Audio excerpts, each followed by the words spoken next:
Alhamdulillah. Nusa, Rara, sebentar lagi azan subuh loh. Gosok giginya ya. Tapi pastikan gak ada sisa makanan yang tertinggal dalam mulut. Jangan lupa, niat puasanya juga ya. Iya, Uma. Masih ada satu lagi. Astagfirullah. Masih ngemil aja, Ra.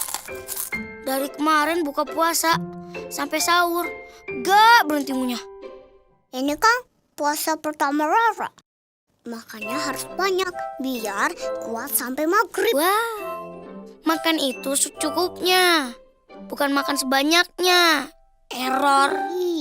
Rara kan masih kecil, jadi harap maklum. Alasan. Bentar lagi masuk azan subuh. Yuk, sikat gigi dulu. Kan saja deh, Rara nggak sikatan dulu. Hah? Kok nggak sikat gigi sih?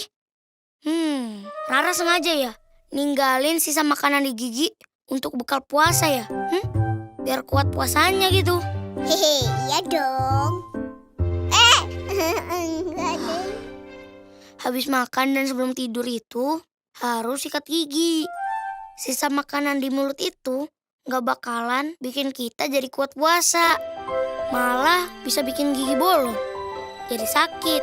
Karena itu kan kuman. Makanya, Ra, dengerin nih. Halo, aku Gigi, mulut rumahku. Agar sehat dan kuat, aku harus disikat setiap hari. Oh, terus baiknya sikat gigi kapan ya? Sehabis makan dan sebelum tidur, dengan pasta gigi berfluoride. Makan makanan bergizi. Dan setiap 6 bulan sekali pergi ke dokter gigi. Sehat selalu, senang rasanya.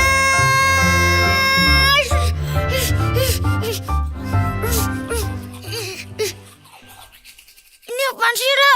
Kenapa jadi Nusa yang disikatin giginya? Daripada kan Nusa ngomong terus, nanti kelupaan. Jadi Rara yang sikatin giginya kan Nusa. Nusa, Rara, udah mau subuh. Ayo cepat ambil wudhu ya. Iya, Ma. Ayo, Ra, cepetan.